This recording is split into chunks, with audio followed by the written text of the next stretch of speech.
Hola, buenas noches. Vamos a retomar nuestro libro de Ajo Van Saf, El Tarot y el Viaje del Héroe. Quedamos en nuestra carta número 10, la Rueda de la Fortuna, o como la llama Ajo, la llamada.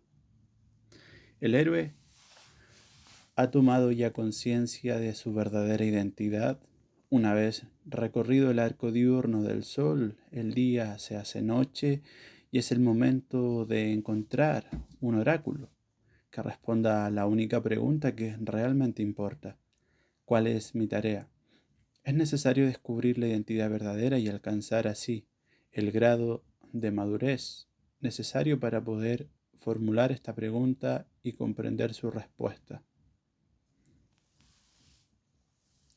La rueda de la fortuna es probablemente la carta que suele interpretarse de forma más errónea y superficial. Incluso White hizo una crítica al respecto, ya que desde los días de Eliphas Levi, el mensaje oculto de esta carta ha sido reducido a una mera simplificación. De hecho, si nos concentramos exclusivamente en su nombre, no llegaremos a comprender el significado de este arcano del tarot. Ya se llame la rueda de la fortuna o simplemente suerte. El nombre no refleja en ninguno de los dos casos el significado de la carta. Su representación gráfica es una rueda, la rueda del tiempo. En su constante girar trae siempre cosas nuevas, haciendo a su vez que otras queden atrás. Las dos figuras que se encuentran a los lados comparten el mismo significado simbólico. Ambas tienen su origen en la mitología egipcia. Anubis con cabeza de chacal que encarna la fuerza de renovación vital, y Set con forma de serpiente, símbolo de los poderes destructivos. En las cuatro esquinas vemos querubines, figuras que simbolizan a los cuatro evangelistas y que a su vez representan los cuatro elementos. En su conjunto significan la creación y son siempre una expresión de la totalidad. Aparecen unidas en la forma de una esfinge que gobierna la rueda. Tradicionalmente, la esfinge tiene cara humana, alas de águila, cola y patas de león y el cuerpo de un buey. La esfinge del tarot de White, que no tiene alas, es aún un enigma, ya que en otros tarot más antiguos las alas son siempre claramente visibles. Los símbolos alquímicos de la sal, azufre, mercurio y agua se encuentran en el interior de la rueda. En el círculo exterior figura escrita la palabra Torah con las letras hebreas del nombre divino Yahvé o Yahvé, J-H-B corta H, intercaladas. Si analizamos este simbolismo, globalmente encontramos el siguiente mensaje: ser, existir y pasar son los poderes que mantienen la rueda en movimiento. Se manifiestan en lo emergente, en el aspecto creativo, Anubis, en la existencia, en la capacidad de conservación, Esfinge, y en el descenso, fase destructiva, Set. El conjunto de ellos corresponde a la ley divina, Torah y Yahweh, que retan al ser humano a transformarse, partiendo desde la base hasta alcanzar las más altas cualidades. Simbolismo alquímico. En síntesis, la rueda de la fortuna representa la totalidad de tareas que hemos de cumplir a lo largo de nuestra vida. Cuando aparece esta carta, nos está diciendo que el tema en cuestión entra en nuestra vida para que lo abordemos y dominemos, como si de un mosaico se tratara.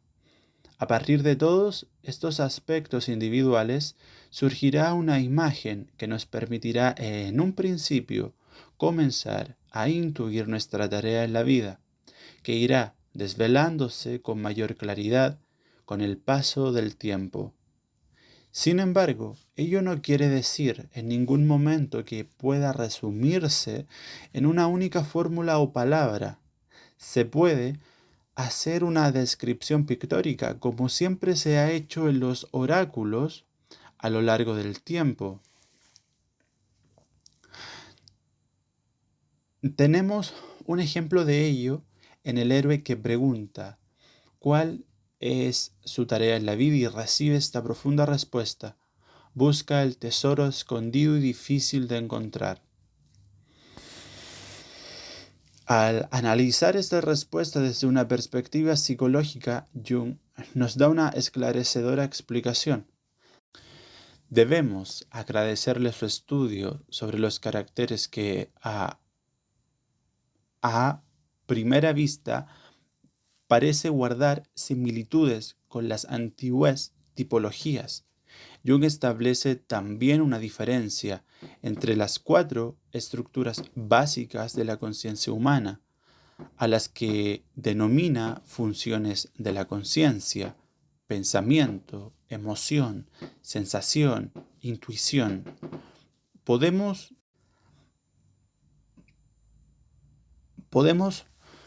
compararlas con otros clásicos grupos de 4 elementos como fuego, tierra, agua y aire, o los 4 temperamentos: sanguíneo, colérico, melancólico y flemético. Sin embargo, Jung pone el énfasis en la dinámica que es propia de la tipología junguiana, mientras que otros sistemas de definición clasifican los caracteres de forma fija y definitiva en una categoría o en una categoría mixta. Jung da por sentado que la conciencia humana consta de los 4 aspectos, aunque no se hayan desarrollado en la misma proporción, basándose en una gran variedad de tradiciones, mitos y cuentos de hadas, así como en la simbología alquímica y naturalmente también en su propio trabajo como médico y terapeuta. Reconoce que los seres humanos frecuentemente desarrollamos solo 3 de las 4 funciones de la conciencia durante la primera mitad de la vida. La cuarta permanece en los dominios del inconsciente, convirtiéndose en tema central de algunos cuentos de hadas que nos hablan del alma que ha sido vendida o de la perla, símbolo de la totalidad, que se pierde al comienzo de la historia. Los 2 pares de padres del héroe, que reflejan sus orígenes y habilidades, son una estructura dividida en 4 partes, que representan la totalidad innata del héroe. Sin embargo, una de estas 4 personas suele ser considerada la madrastra, y se la trata por ello con poca consideración. De acuerdo con Jung, el trabajo que corresponde a la segunda mitad de nuestra vida es ocuparnos de este tema, extrayéndolo de las profundidades y explorándolo. Estamos hablando en términos psicológicos del tesoro escondido y difícil de encontrar. ¿Cómo se entiende esto? Aparentemente desarrollamos nuestras fortalezas en detrimento de nuestras partes más débiles. Cuanto más intensamente destaque una de las 3 funciones de la conciencia que hemos desarrollado, más profundamente se hundirá en el inconsciente la 4ª función, permaneciendo ausente en nuestro lado inconsciente, en nuestro lado consciente. Ello se convierte, pues, en fuente de muchos errores y fracasos que nos causan insatisfacción e infelicidad. Jung denominó al aspecto más desarrollado de la conciencia la función principal del ser humano. Las 2 siguientes, que son también funciones conscientes, a diferencia de lo que indica el modelo simplificado de la página 104, normalmente evolucionan en distinto grado y son llamadas primera y segunda función auxiliar. Nuestra parte inconsciente, el tesoro escondido y difícil de encontrar, es la función inferior y menos valorada. Por ejemplo, si una persona ha desarrollado de forma especial sus funciones intelectuales, por regla general, ha descuidado los sentimientos. La figura 19, remítase por favor a la página 104 del libro, nos lo presenta de forma simple y esquemática. Este desequilibrio inicial no significa forzosamente que exista un fallo en el proceso de desarrollo o que sea mejor potenciar por igual desde el principio los 4 aspectos de la conciencia. Según lo que podemos observar, parece que es natural, bueno y correcto desarrollar 3 de estas funciones al comienzo de nuestra vida y luego en la segunda mitad enfrentarnos intensamente a la restante. Recordemos que en el viaje del héroe el tesoro no es encontrado hasta llegar a la última etapa. Las tareas correspondientes a los 4 aspectos distintos serían, desde una perspectiva psicológica, las que citamos a continuación. Las personas que responden al modelo citado más arriba son considerados, en general, cerebrales en exceso. Si les pidiéramos que nos dijeran espontáneamente lo que sienten, no responderían de inmediato. Creo que siento... Para ellos, el pensamiento es mucho más veloz que los sentimientos y siempre tienen al instante respuestas a cualquier pregunta. O sea que, en realidad, lo que estas personas hacen es imaginar lo que sería correcto sentir en una situación dada y expresarlo. Sin embargo, sería erróneo deducir que no sienten la respuesta. El problema es que al no estar la función emocional suficientemente desarrollada, necesitan más tiempo para ejercitarla. Dicho en otras palabras, al contrario que su función intelectual, esta función no está tan perfectamente diferenciada como para poder utilizarla de inmediato. Por esta razón, les resulta a estas personas tan incómodo trabajar con ellas. Al estar poco o nada desarrollada, su estado es simple y primitivo, y no constituye un motivo de orgullo. La función intelectual, en cambio, es habitualmente brillante en estos casos.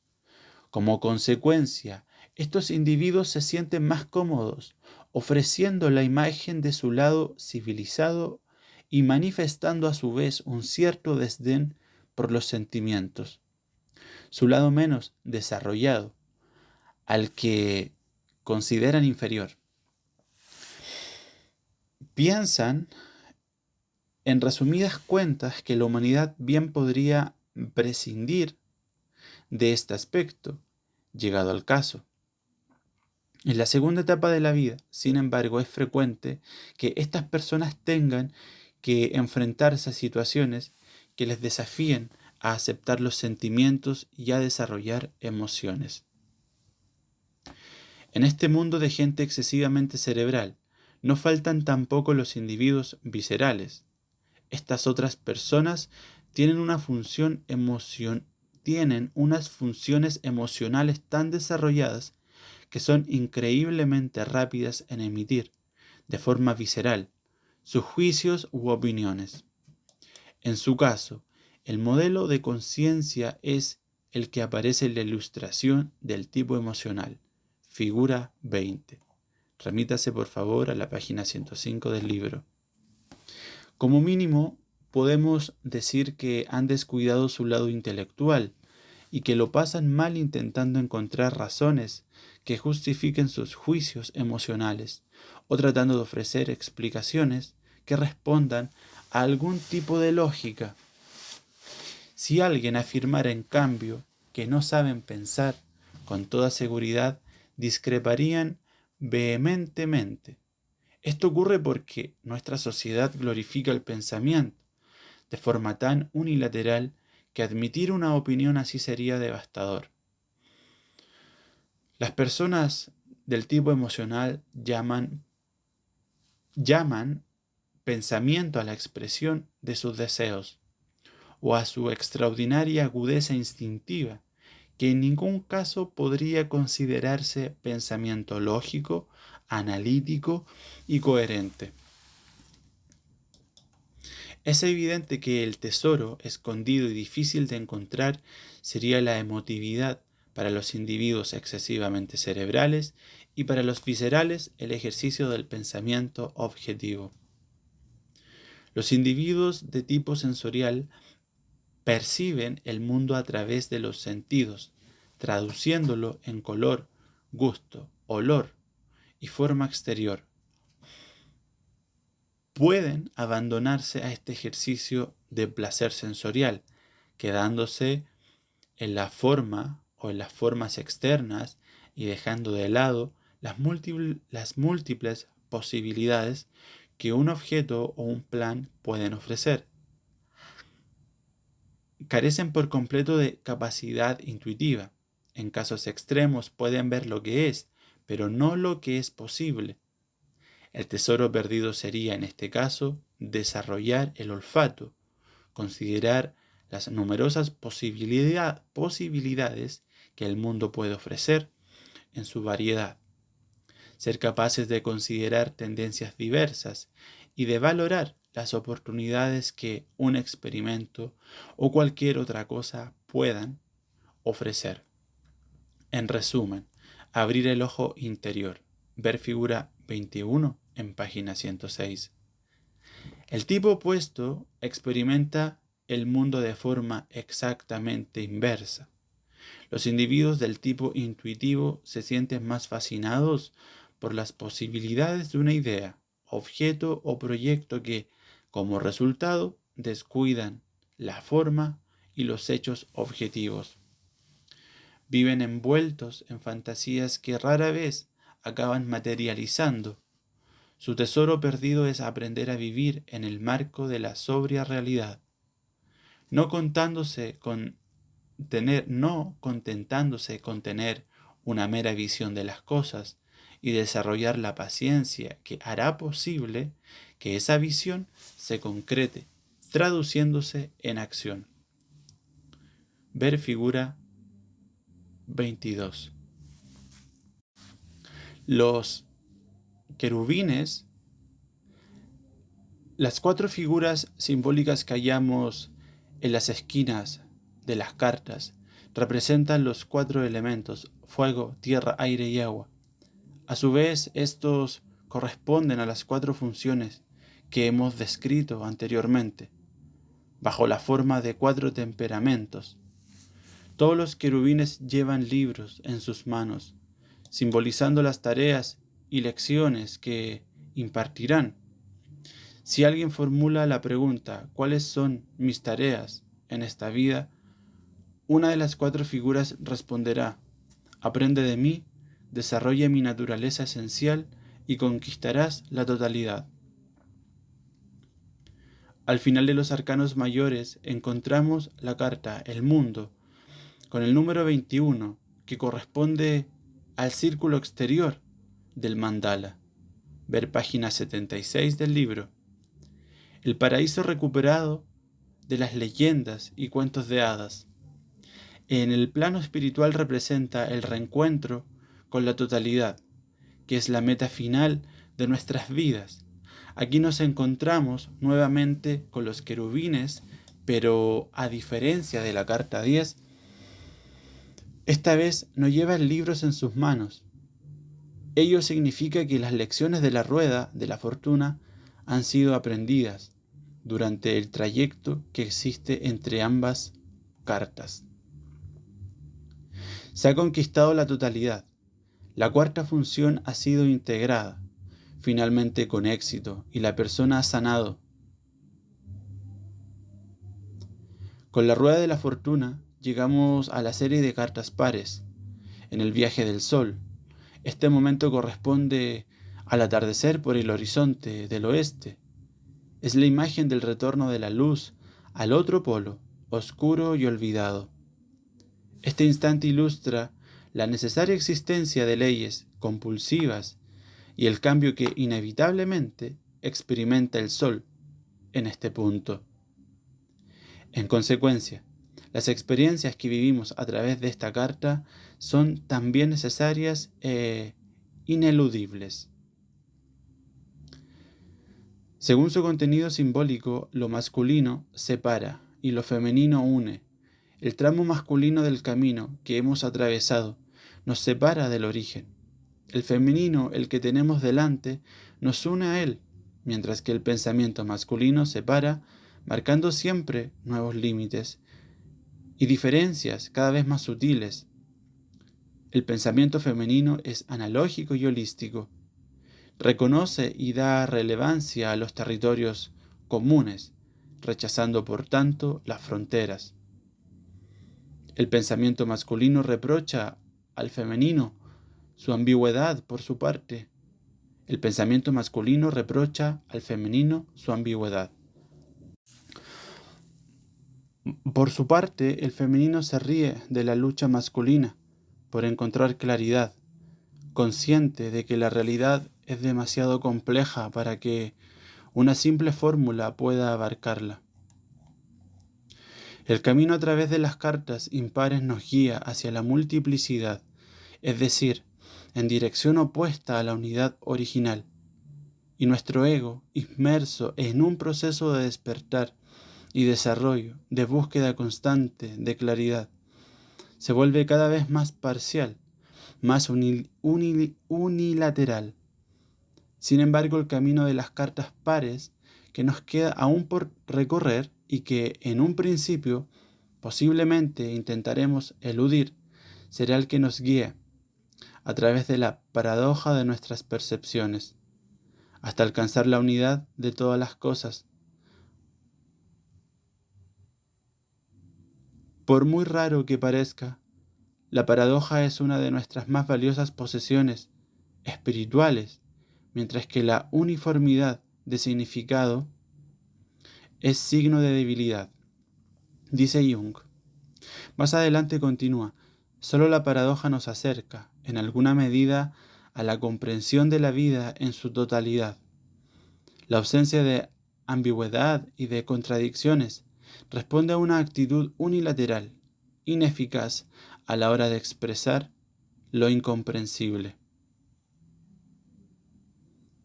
Al ego no le gusta en absoluto el cambio de orientación que necesariamente ocurre una vez que se llega a este punto.